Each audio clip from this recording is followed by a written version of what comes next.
Show. Told you I'll be in and out. Good afternoon, everyone. I'm GoLocal Live contributor Chelsea Gay here in the Navigant Credit Union Broadcast Center.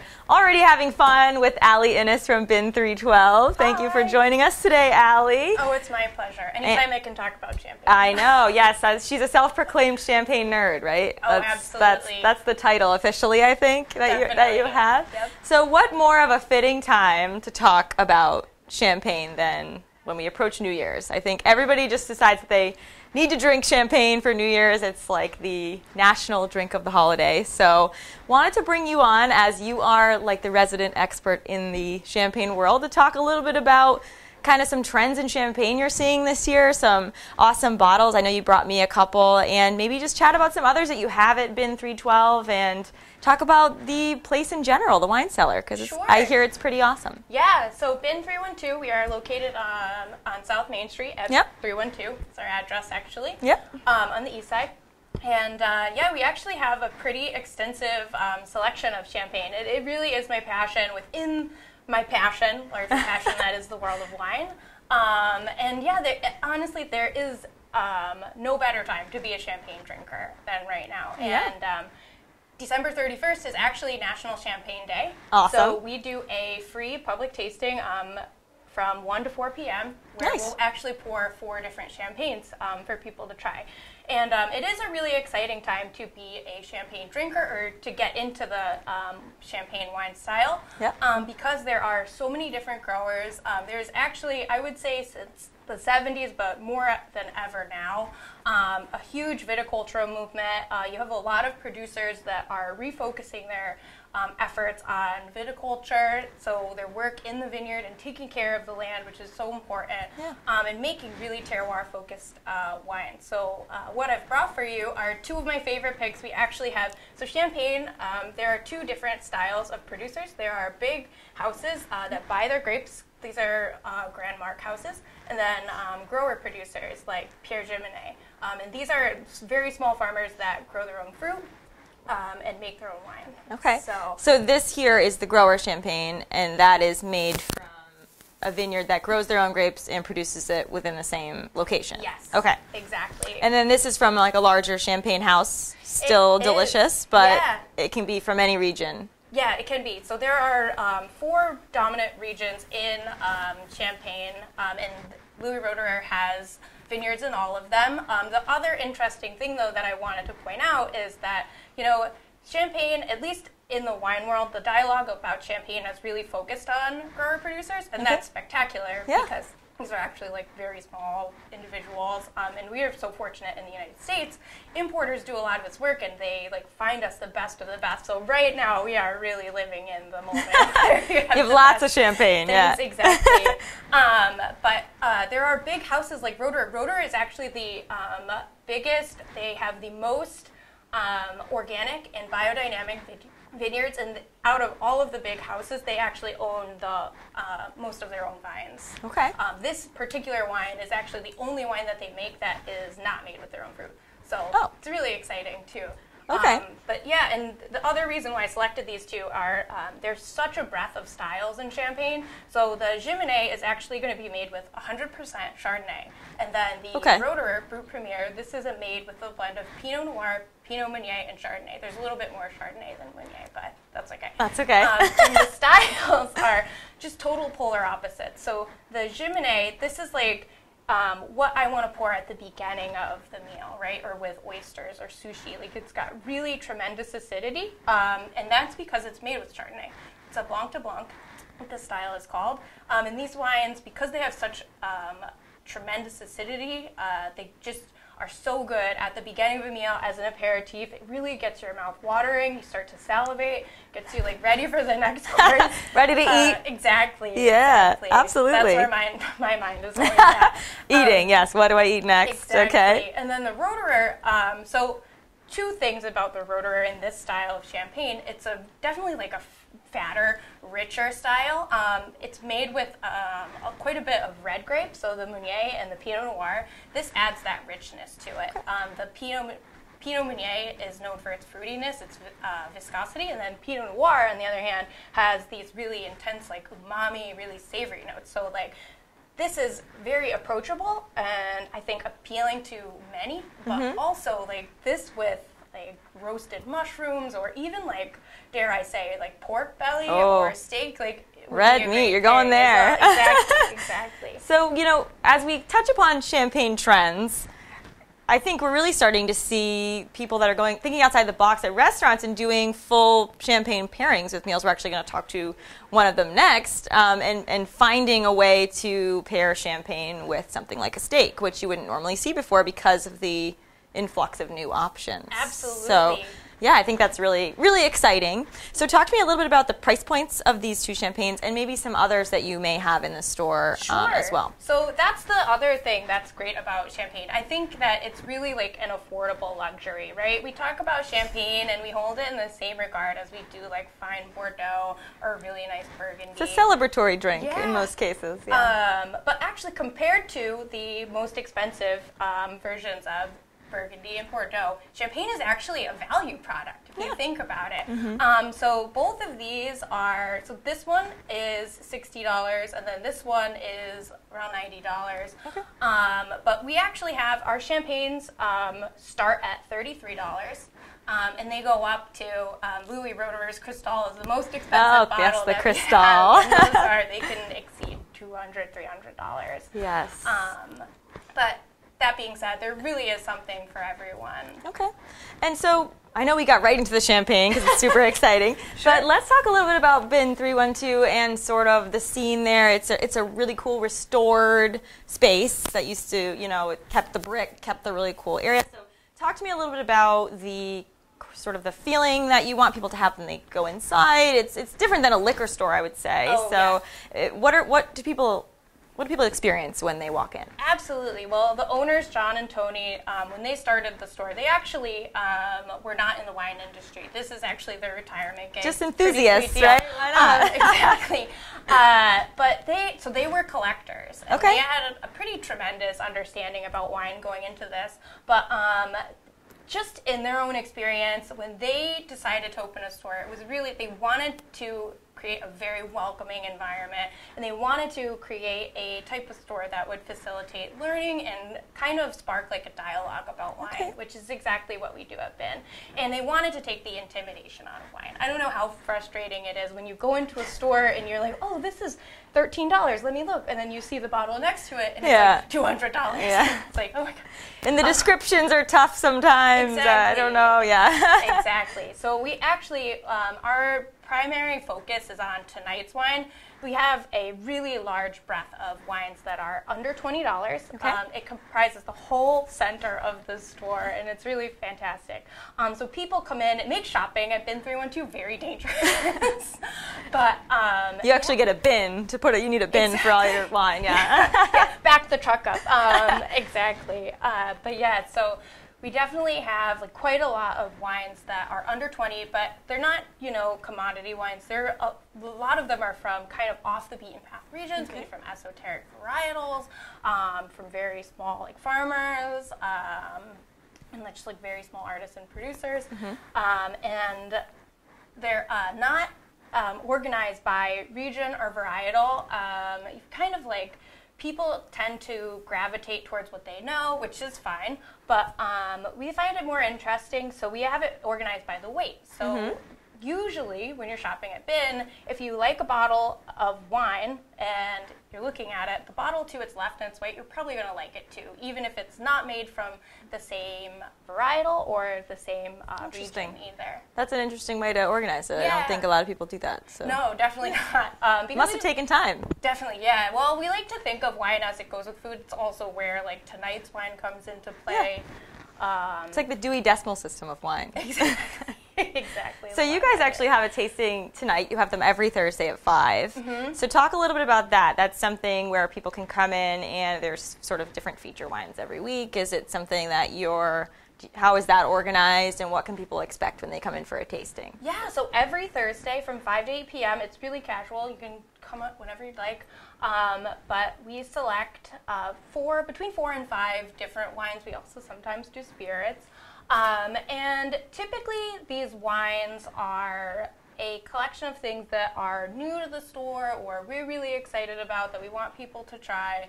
And so, yeah, it's really casual. You can come in and taste, and we usually have a couple of like hors d'oeuvres out, so you can get a sense for how it's made. And I'm actually a certified somm, so I usually do the tastings and do a little bit of education, but it's really casual. You know, you can ask questions if you'd like, or just sip and relax and get the whole experience. Allie's being very polite about this. She's the 2018 Eat, Drink, Our Eyes Sommelier Smackdown champion. So that's a big title, I think. It's actually a lot to say. It is. I actually was the only retailer to participate in the event, and I was actually the only female to participate, so major girl power. And what was it a pairing that you paired? They had a dish, you paired a wine, and that's how, tell me about that. What was that? I'm curious, so I don't know. There were 3 different segments to the event. There was a theory exam, so an actual test, which I had the highest score on. And then there was a blind tasting component, which was live, so no pressure, a lot of pressure. And then the grand finale, we each got paired with a local chef. I was so fortunate to get Ben Sukol of Birch and Oberlin. Oh, wow. Oh, so my gosh. The food was really amazing. Yeah, of course. So, yeah, definitely, I think I had a little bit of an edge there. But we had to come up with a pairing. And I really have, in my heart, I love these aromatic white grapes that are kind of forgotten. So I picked a real weird one. And people really loved it. It's called Scheurebe. Interesting. I've never heard of it. But if you ever find one, definitely try it. It's usually always really good. Do you have them at the store? We don't have any right now. They're actually pretty hard to find. Interesting. You can believe it, Interesting. Yeah. So one more quiz question, as you are a sommelier. I have a question personally on champagne and the effective age. Does it really matter on champagne? You know how like red wines, you're always looking for a vintage year. In champagne, is it something that it's bottled and you drink, or does age really go into the taste as much as other wines? Well, a lot of producers they're bottling it. So in champagne, you have to age your wine, right? For just like a bottle like this that doesn't have a vintage, it has to stay in the bottle for 1.5 years before it can be released. But a lot of producers hold on to their champagne a lot longer than that, and then they'll disgorge them, and then they'll actually hold on to them for even longer. So it might be years, decades before they release it. Maybe not decades, but it can be quite a number of years. And typically when they are releasing them, I think that the majority of these producers are intending for them to be consumed in the next 1 to 2 years. However, there are a lot of champagnes. This is like your prestige cuvées, your tête de cuvées. Think like Dom Perignon, Roederer's Cristal, the Comte de Champagne from Taittinger.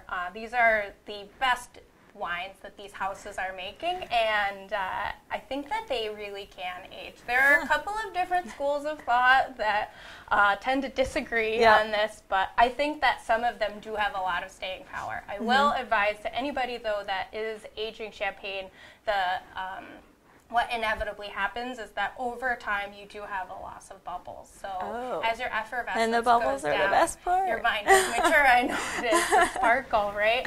But it does. I mean, especially for these. I shouldn't even say like just Chardonnay, but I love Blanc de Blancs that have some age on them. They really tend to remind me of like white Burgundy. Okay. And to put you on the spot quickly, the cheapest price point champagne that you would recommend if someone's going to go out and buy a quick bottle for New Year's, and also the most expensive. Oh, sure. So we have one.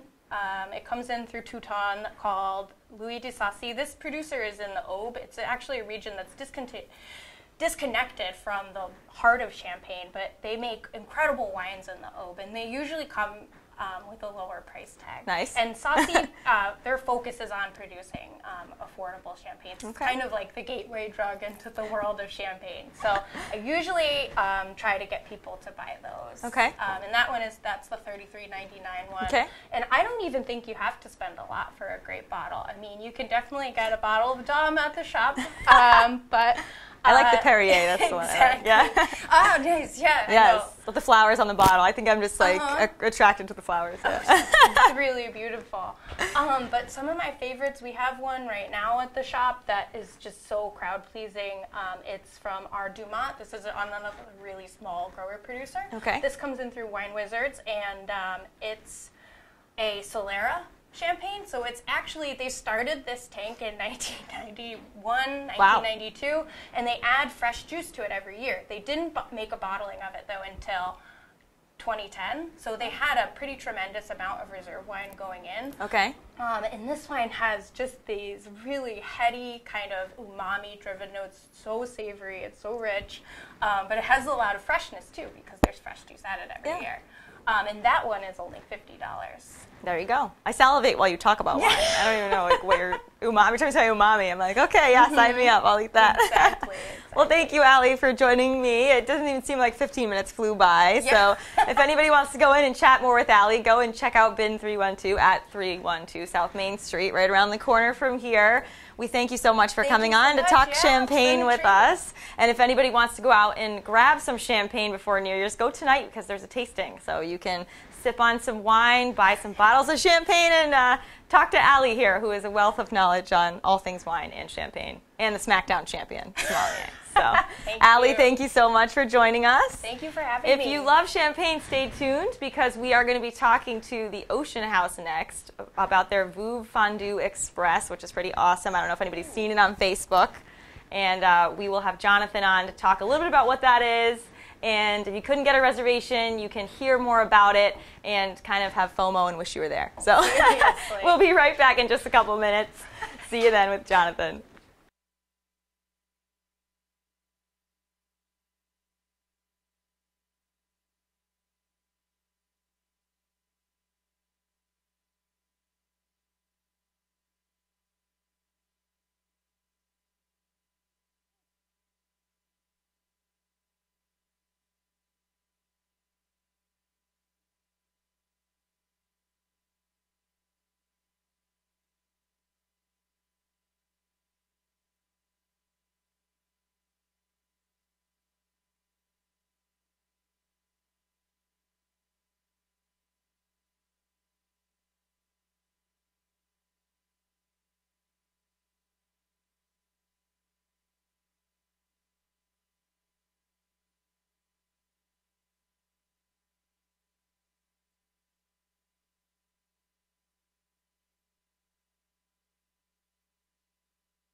Welcome back, everybody. As promised, we have Jonathan Filer from the Ocean House Resort on with us to talk more about champagne and about an awesome experience they have over in Westerly, which is really pretty cool. And before we get into it, because I always like to start with a little bit of background before we get into the exciting stuff, kind of ease into the fun. You know, we can't start out too strong.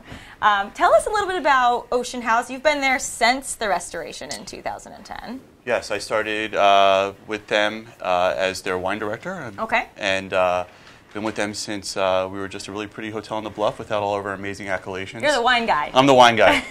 It beats working for a living. John, the wine guy. And the hotel is gorgeous. If you've not been there, we're right on the ocean. Yeah. We have a 5-star restaurant as well as 3 incredible restaurants outside in the summertime. Coffee shop. We have the Veuve Secret Garden in the summer. Yes. And of course the gondola in the wintertime. Yes, and you're right next to Taylor Swift's house for all those weirdos that want to just go there to look at her house. We're not too far. We're not too far. You can see it from the balcony. Yeah, of course. I'm one of those weirdos, so that's how I know. That was you that I saw? That was me, yeah. I'm actually banned from the property now. I can't come back to you. I won't tell her that I was with you. I won't tell her. So you guys, you spoke about the Secret Garden. So is that how this partnership with Veuve kind of started? You did the Secret Garden last year, I think we're going on to our 3rd season now, wow. which has been Time pretty incredible. flies.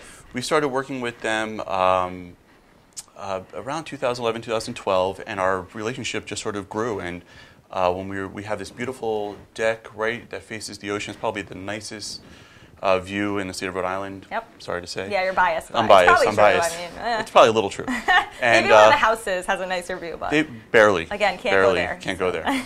We're not allowed on the property. No. Yeah. There's a sign. And so we were looking to do something with the property, and we reached out to GoLocal and said, hey, we have this great idea, and they've done it in other places throughout the country and in other parts of the world. And a few meetings later, we had this amazing we had lightning in a bottle, and it's been one of the most successful things that we've done at the Ocean House, and not speaking for VOOV, but maybe one of the most successful things they've done. Yeah, you could speak. I'll speak for them. They're not watching, are they? Yeah. Maybe somebody. I heard they were. Yeah. There's a rumor. So the Secret Garden, kind of like the iconic yellow pillows. Absolutely. And pillows, white couches. Yeah, and you obviously any types of tastings there. There's food. It's just an all-around sort of experience. It's an amazing experience. You walk out and you walk in through this trellis, and then you walk outside, and there's this beautiful green background. We can take pictures and have some great Instagram moments.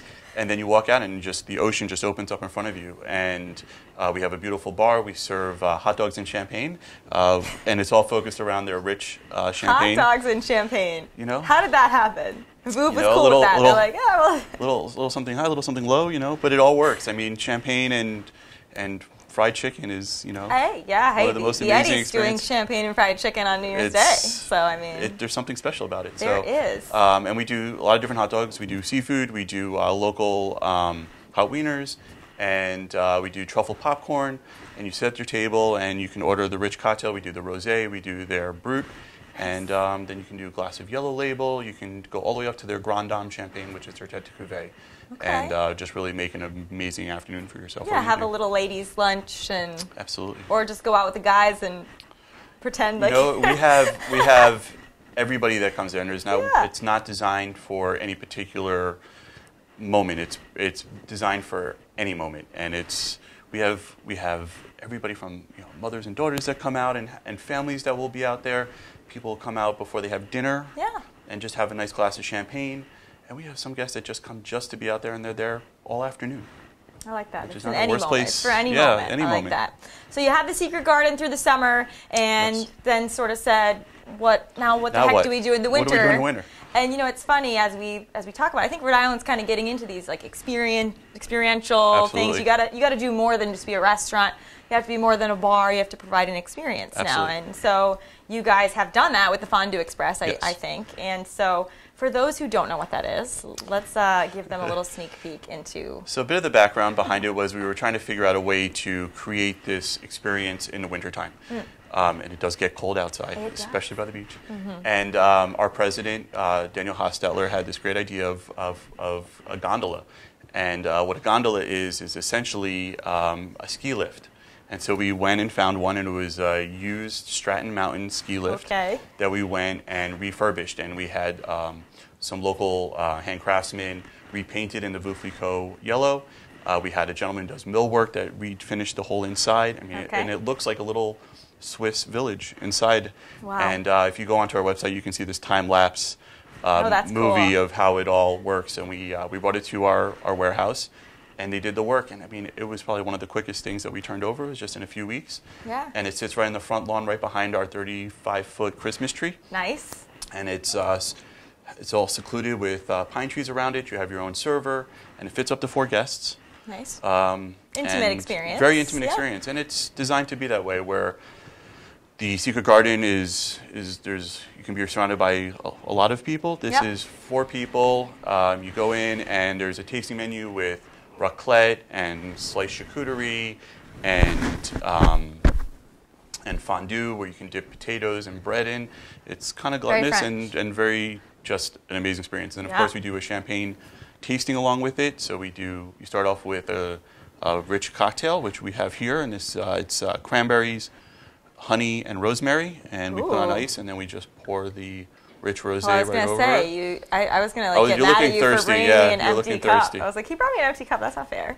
It just looks so much better when you pour it. I know. Ooh, look at the bubbles. I'll trade you. I'll take the bottle. All right, I mean, I won't not take a sip of that, honestly. And the rich by Veuve is really what everything is designed around. And it's 60 grams of liter of sugar. But it's not supposed to be sweet. Someone have a sugar high after this? You might. You'll be running around the studio. And what it does do is it brings out all the natural flavors of whatever you put in there. So we don't add any mixers. We don't add any additional sugar to it. Just really fresh ingredients. Fresh cranberries, fresh local honey, and rosemary that we have on our property. Nice. I love drinks with rosemary. Absolutely. When you get in there, it smells amazing. It's just like a whole experience as you drink it. I love it. Absolutely, and it's supposed to be visually and It is very visually appealing and very tasty. So it's perfect. So yeah, you start off with that, and then we move into a glass of Veuve Yellow Label, and then Veuve Rosé Vintage, which is very special. We really want to make it so you can taste through all the different marks that Veuve has. And then we brought in a Kirsch from Switzerland. It's called Iter. So it's very difficult to get, but we found some, and we served that along with the entree and then with dessert as well. You found some? We found some. We have a local Horizon Beverage has some for us. You were digging and you found some, yeah. We found some. That's how it happens, Well, I mean, as we were just talking to Ali about, champagne has now become a full meal. I mean, you can drink champagne with anything. You can enjoy it alongside all different types of dishes. It's really just sort of like the up and coming. It's great with everything. I mean, you ask a lot of sommeliers, and we, especially at the Ocean House, we do a ton of pairings in Coast in our fine dining restaurant, and sometimes just champagne. Yeah. Sometimes you don't have to overthink it. Sometimes just champagne works with oysters and caviar. Yep.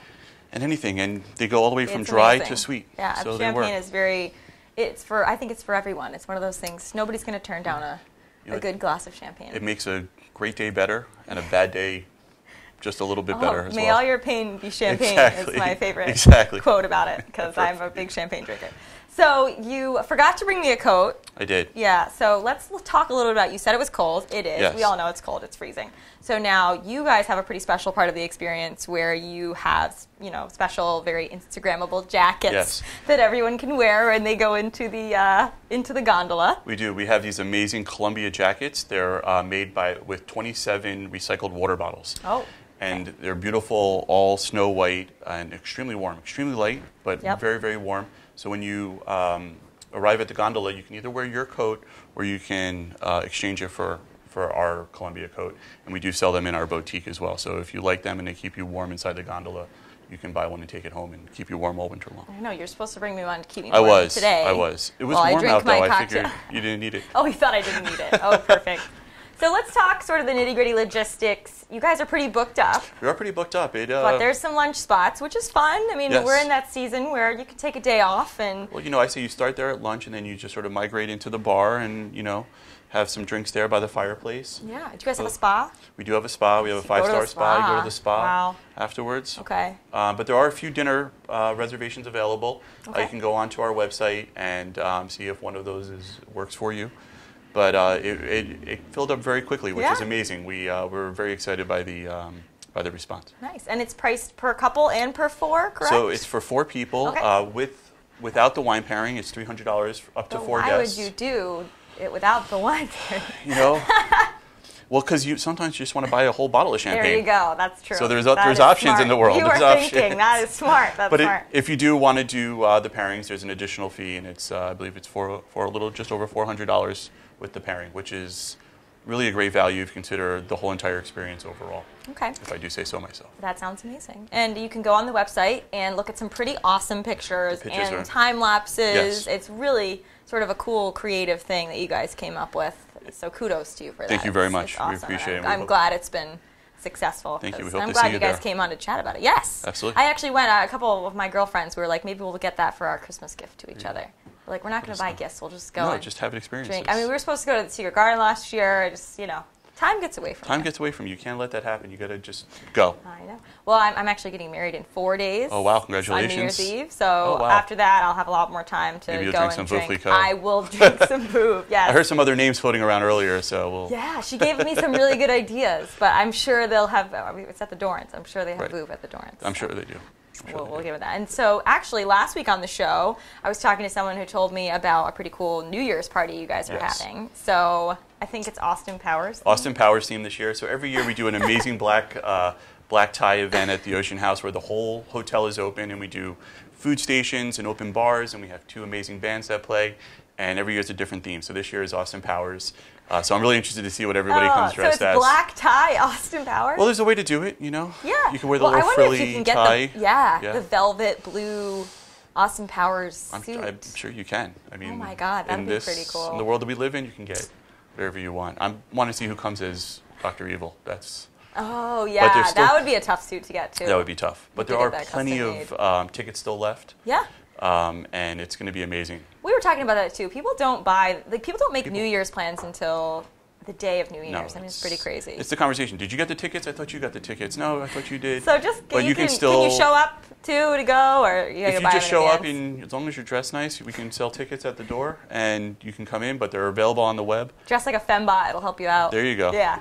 They'll let you in for free. You're going to dress like that? I'm working the rope. I heard you're dressing like the fembot. I am. Yeah. I am. It's getting the guns to work is really the problem. Are you going to have to use the Austin Powers lines to let people in? I don't know. I think I have to do the Dr. Evil thing all night long. Petting a white cat. Exactly. I got the cat with me. I was maybe the little baby holder for the mini-me. Oh, good. So, and what do you guys have after New Year's?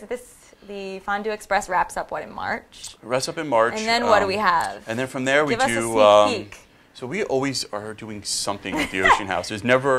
We have a saying, there's never an off season. We're always doing something, and we're always trying to find new events to do. Mm-hmm. So we obviously have a huge Valentine's Day dinner that we do in our fine dining restaurant. Awesome. We just did the wine pairings for the menu today. Great. And then Is there champagne? There's always champagne. We're always champagne. Perfect. Awesome. And then from there, we do a black and white ball where we work with a local charity, and that's February 23rd. And it's very similar to our New Year's Eve where we open the whole entire house. It's a black tie event, and we do different food stations and open bars. And then from there, we go into Easter. We go into Mother's Day. Then it's Mother's Day, Father's Day, then summertime again. And then we're back to the Secret Garden. And Secret Garden's open. And something. You got to give us something this summer. So for the summertime, we do a ton of events as well. We do a Swiss Independence Day. We do dinner in Disney, which is fantastic. What's that? So dinner in Disney, we actually have... I've never heard of this. Oh, it's fantastic. So we do it right on our lawn outside. Okay. And we have Disney princesses and princes come, and they sing songs from Frozen and the other movies. And we do buffets. Okay. And of course, we have a bar, of course. Do you have fireworks? That's a secret. So we love fireworks at the Ocean House. If there's an opportunity to shoot off fireworks, we're doing them. You're gonna Absolutely. Have them. They're going off right now. They're going off right now. Because you're on the show. Because I'm on here. Like, Jonathan's on GoLocal Pro. Shoot off the fireworks. Perfect. Hey, I love it. It works for me. And then we do a big beach ball in July on the beach, which is one of our our signature events. And we do Broadway on the Lawn. We do a Sinatra event. And so there's no shortage, really. There's no shortage of things to do. You just kind of show up there. If you show up, there's something going on. Yeah. If not, there'll be a tent going up for a wedding. There you go. So that's it. So there's always something. There's really never a dull moment. We do private wine classes as well and food classes. So we have a food forager who does. He and I have our own wine cellar with a Gagano kitchen. Look at you. We're pretty cool.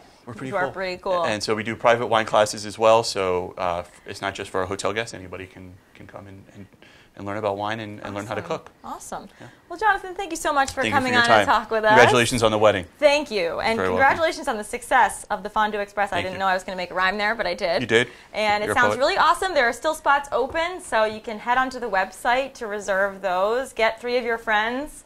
Put on some really awesome white parkas. Columbia coats. Eat some fondue. Who doesn't want to eat fondue? Some champagne. And drink champagne. It's a good day. Yeah, I forgot about the most important thing.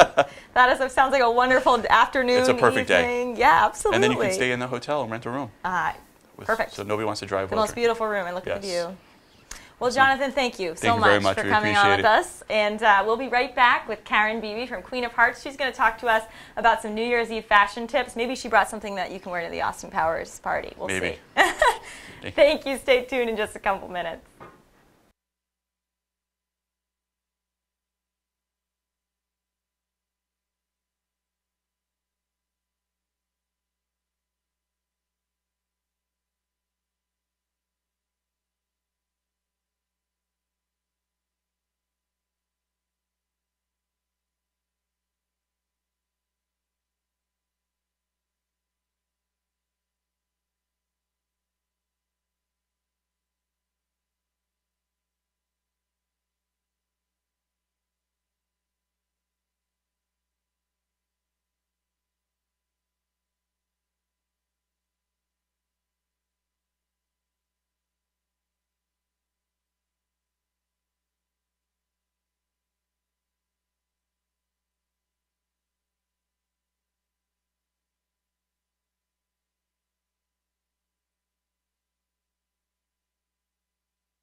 Welcome back, everyone. I'm here with Karen Beebe, the owner-buyer extraordinaire of Queen of Hearts and Modern Love, right in our neighboring Westminster Street. So thank you so much for joining us. I'm excited to have you on. I don't think we've ever been on the show before, but I think everybody knows about the store. So it's one of those things where I just want to be able to chat with you a little bit about what you've got going on and sort of how this all came to be. So the store opened in 2006, right over here. Yes.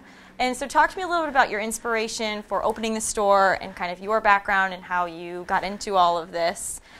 Well, I had my own clothing line, Lucille Clothing, for several years, and was designing a lot and traveling. Showed in Japan and LA and New York, and was having a lot of fun with that. In 2006, I decided to open a store and sell other designers' work as well.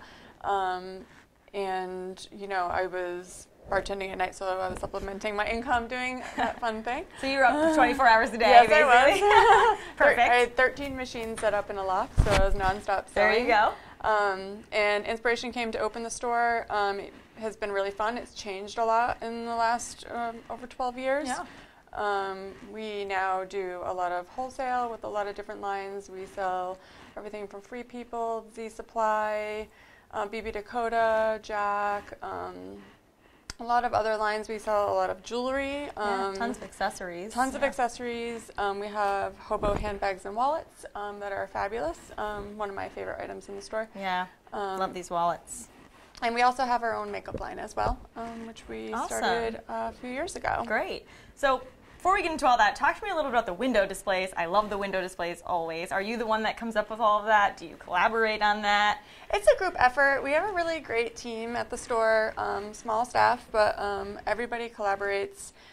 We share ideas, and we try to create window displays on a very small budget. Yep. So we use a lot of paper and a lot of hot glue and just a lot of fun ideas. Yes. I'm sure you've seen the holiday window display. I have, and I've seen some like summer paper sea urchins and all sorts of crazy that one things. was really fun. I used to live right around the corner before I moved, so I saw the displays literally every single day. So that's the only reason why I know. And that was made out of toothpicks. Oh my God! Yeah. Really? Mm-hmm. Okay. Styrofoam and toothpicks. So very cost effective. Very cost effective. Styrofoam and toothpicks. You can find a lot out there too, like DIY, how to do it. We're actually Pinterest is amazing. Yes, getting ready for our next window displays. So there'll be something up. So would that be Valentine's? Or? Actually, we're gonna change it probably in the next few days. Nice. Something fresh for January, and then we'll be focusing on Valentine's Day pretty heavily. And we're already thinking about our spring displays as well. Awesome. So we like to try to have them thinking ahead. Yeah, in a few months in advance. Yeah. Plan them out. And so you guys, you opened the Queen of Hearts side in 2006, and then in 2010 opened Modern Love as well, which was more of like was it more of a shoe focus for Modern Love? Okay. And that was just because there was the kind of the demand for additional, kind of your whole outfit at that point. Yeah, and it was a lot of fun. We focused on shoes from 2010 up until last year. Okay. And we decided to make the transition out of footwear. Oh, okay. And now we focus more on home and gift. And when I'm not at work, one of my favorite things to do is cook. I love to be in the kitchen, so we are focusing a lot on items for your kitchen, a little bit of cookware, a lot of cookbooks. I really like to stay true to my aesthetic and things I would like to have in my own kitchen. Yeah. So constantly evolving. Oh, really. You have to always be evolving for what works and what the demand is. Footwear became difficult with the challenge of online competition. Yeah, of course. Somebody's always got it cheaper than you, I know. guess. But if you can be creative, a lot of the homeware that you have in there, you can't really get anywhere else. So it's pretty interesting. It's been really fun. The gifts are really great, things like that. So talk to me about your customer. I know that there's a lot of travelers that stop in. There's a lot of locals. Tell me a little bit about kind of your experience with the community. How has the store impacted your kind of relationship with Providence? Talk to me a little bit about that. I mean, the store has changed so much over the years. I would say our customer is also, there's a very wide range. Tourists are our number one demographic. Really? Okay. Yes. There's a lot of tourists that come to Providence. a lot of people visiting the colleges here, and then the students, I would say, being our number 2 demographic, and then you have the people who work and live down here. Yep. So it's really, we try to buy for a wide age range and budget. I like to have something for everybody's budget. And we really think about our customer when we're on buying trips. There are a few that could pop into my head right now that when we see something, we're like, oh, so-and-so would love that. Oh, that's awesome. Yeah. So you're like thinking about the individual customer. That's really great. Yeah, and because we have a lot of returning customers. We have a really awesome rewards program. Okay. For every $500 you spend, you get $50 to spend in the store, which is basically like you're saving 10%. There you go. So I think you always need more pretty things, so why not? Why not? And then when not? you get that $50 store credit, you can use it on something special for yourself, or if you need to have a gift, Yeah. So you said you do have some large brands in the store, Free People, you said, and you also have a balance, though, of some smaller, more local brands and how do you kind of bring those in? Is it through kind of your travels and buying? Do you actually have people that are local to Rhode Island? Talk to me about sort of the more local aspect of your store. We have some local artists. Joe Siegel is one of them who has been Providence staple, I think, for a very long time, a RISD grad. We've been selling his work since we opened, I think, in 2006. Wow. And we have some local artists, but we also have some national artists. Yep. So we have a handmade section, and then we have a lot of costume jewelry as well. But yeah, it's fun to keep it eclectic and keep a good balance going. Okay. And so before we get into what you've brought, I want to talk a little bit about the makeup line. How did this come to be? Was it something that you just saw sort of a slot in the market that you could fill, or how did you start in makeup?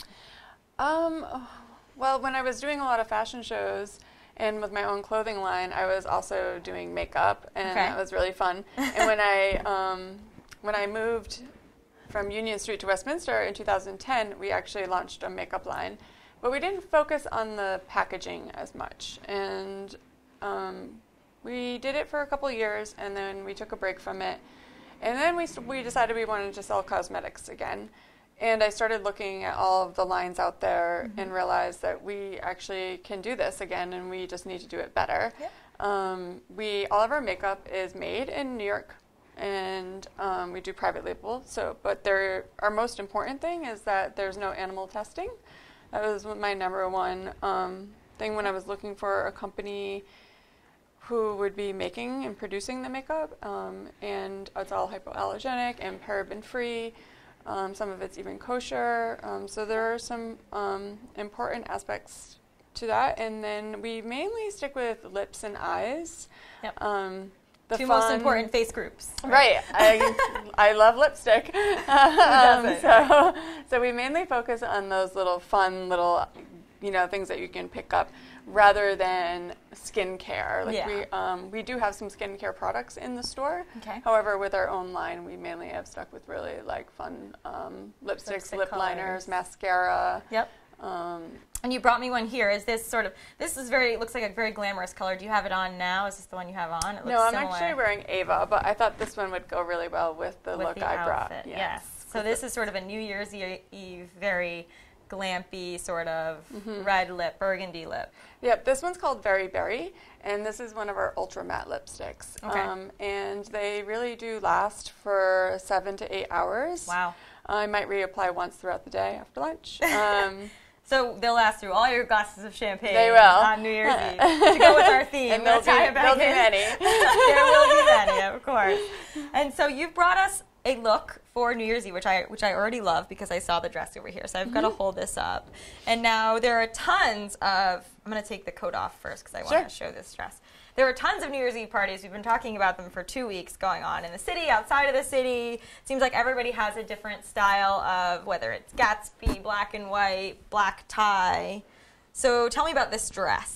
This is just a fun little sequin shift dress. I think it's really easy to wear with a pair of black tights, a pair of cute boots.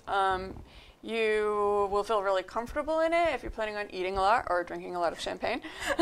Put your Spanx on. And I thought it's just a really fun, I love the color. Anytime there's a good shift. excuse to get dressed up and wear some sparkle. Why not? Why not? Yeah, this is like New Year's Eve, but also just keep wearing it. Keep wearing it, girl. And this is, I love the back, the low back, really pretty with a little bar here. Yeah, Nice. and it's short but not too short. I think that you could wear some sheer tights with it, or even an opaque tight if you want it to be a little I like bit more the conservative. little ombre look here, the varying colors. And then obviously since it's freaking freezing all the time in Rhode Island, we've got this beautiful jacket to go with it. Tell me about this. This is the Volcom jacket. Even the pockets are lined, which is one of my favorite things. But it's nice and warm, and yeah, it looks I think it's really important to be warm and be cute at the same time. There you go. That's like Rhode Island's quote. Yeah. Be warm and cute. So I think this is just a nice little cover-up, and I love the pink and the grays together. Okay. I love the palette together. I know. It's really and beautiful. it's just a little bit shorter than the dress, so it doesn't look like you're just wearing a jacket with tights on. A jacket with the no pants look. And now these are both available in store. And talk to me a little bit about the price points for these. Actually, the jacket right now we are doing 30% off. Off all Everybody's of our doing outerwear, yeah. all of our jackets. Yeah. And most of our dresses range in between the $60 to $80 price point. Okay. So we try to, like I said, to have a variety. So yeah, jackets right now on sale. You can get some great deals. Okay. Go get a jacket. It's still cold, so it's a good time to have a sale.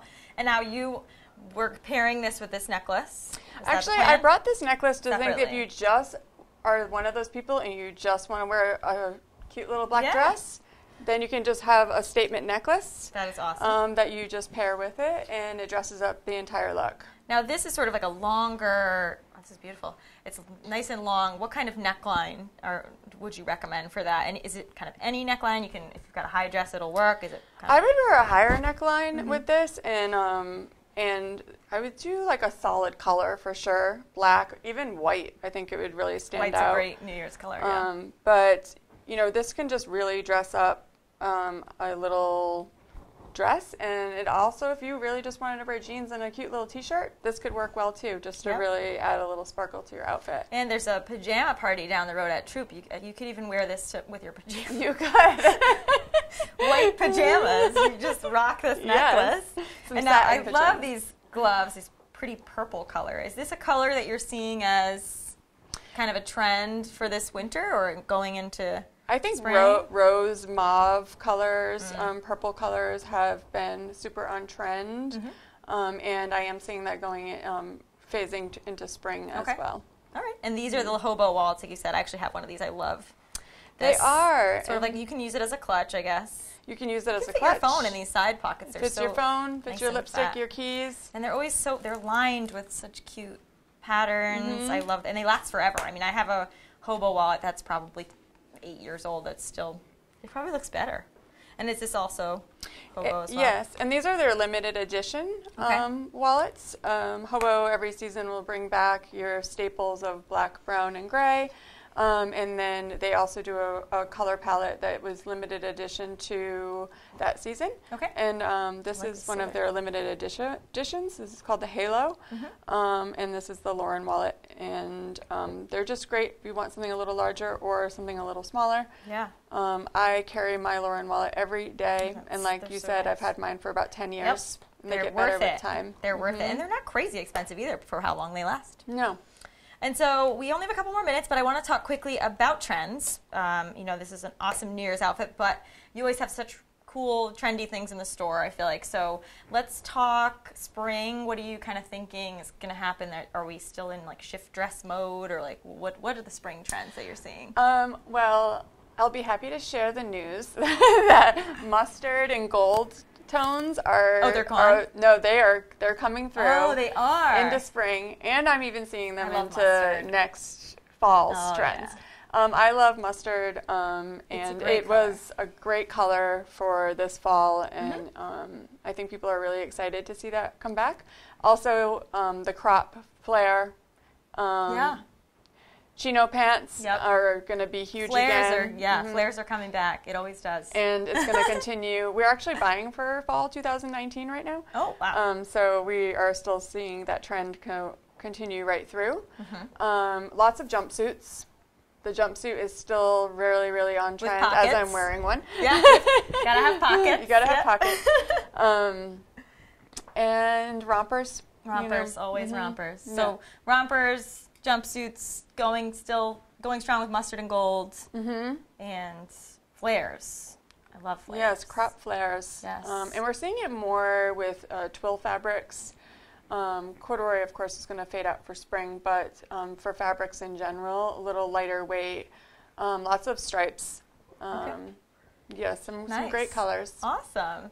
Well, thank you so much for stopping by to chat with us, Karen, and we hope everybody goes in to check out Queen of Hearts and Modern Love if they haven't already, and become a regular so that Karen can buy for you while she's out exploring New York. She'll find you a dress and think of you, which I think is really cool. I got to start doing that.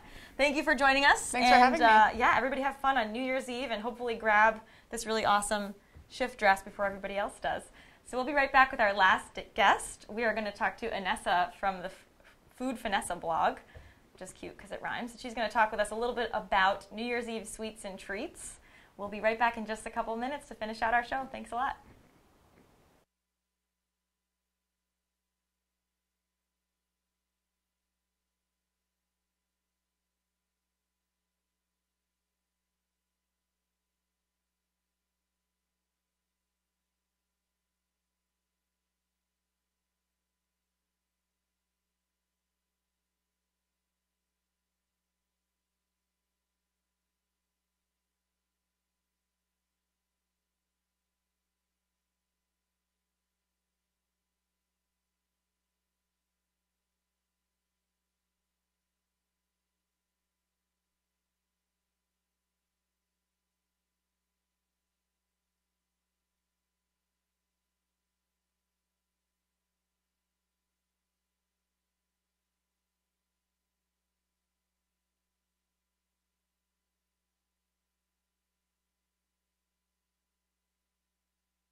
Welcome back, guys. We are wrapping up the show with Anessa Pederuti from the Food Finessa blog. Thank you so much for joining us.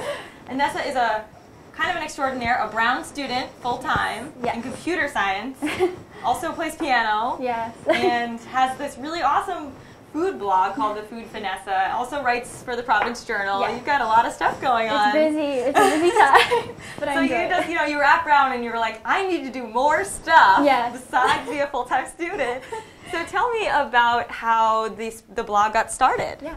So basically, I would say first it came with my initial love of food, and photography came a little bit later. So my initial love of food started when I was about 5 or 6 years old, I would say. And I would always watch my mom and dad cook. My dad is Italian, and my mom is from what used to be Yugoslavia. And food is a big part of both of those cultures, Southern Europe. So I was really inspired. I really loved to cook. I remember the first thing I cooked was like waffles. It was something really easy. And then a few years later, my parents got me a fake kitchen and like with fake food for Christmas. And I would just love to have my dad film me like just being a fake chef. Yep, exactly. I remember I tried to act like Rachel Ray. She was my biggest idol at that point. Oh, jeez. But then a few years later, I was like, you know what? It's time to start experimenting with real food and a real camera. So I started Food Finessa when I was in 8th grade. I remember it was like spring. Wow. And it was like really a joke at first. I just liked to do it because it was fun. What's the first thing you did in 8th grade? No, it was like really simple, like Rice Krispie treats, I think. Something really basic. Is it still on the blog? It is. Ah. It is still. It's a really bad video though. So then I really loved cooking initially, but then I picked up photography, and initially my photography was really bad. There was room for a lot of improvement, but then I got a new camera, I educated myself, I'm completely self-taught. Wow. And then it really just picked up from there, and I would say photography and the videography that I do on my YouTube channel are probably almost like on the same level as my love for cooking. Maybe a little bit less because I do like to eat the food too. Yes, yeah. but the pictures keep it going. Exactly. So talk to me about your inspiration. You said your dad's from Italy, from Abruzzo, Yes, correct? yes. Which is cool. We have Correct. something in common. My mother-in-law's family's Yes. from Abruzzo, so she's very happy about that. And you brought me pizzelas, which Yes. she'll also be very happy about as well. Yes. And so, did you draw inspiration from Italy? Where else are you getting your inspiration from? Right, yeah, I would say both of the cultures. My mom, Croatia and Serbia, and then Italy, all Southern Europe. But then I would say also growing up and being born in New England with the Four Seasons, I'm really inspired by, comfort food in the fall or nice, like, fresh desserts or burgers in the summer. And really playing specifically in my photography with the colors, like say in the winter I'll use like dark backgrounds or like really moody shots, whereas in the summer and spring I like to do like change it up with a little bit lighter colors, shoot outside I really love to do, and I would say like using props and different backgrounds are what really makes like the photography come alive, and that's my favorite part. And so you're a sophomore at Brown, Yes. correct? And so has your experience there, it's sort of a real melting pot of all different types of Yes. people, has that affected sort of Yes. your posts on your blog? Are you taking inspiration now from your friends and people Right. around you? No, I would say for sure, especially like Asian cultures. I've been eating a lot more Asian food since coming to Brown. I noticed I love it. Have you done anything on the blog, Asian I style? haven't too You much have to have yet. a guest chef now. Exactly. I'm gonna try and get my friends to be in the shots too. I know they're Okay. like shy, but I want them to be like a part of it and kind of having new ideas and recipes, different food trends to be introduced to my website and just like the videos. And Yeah.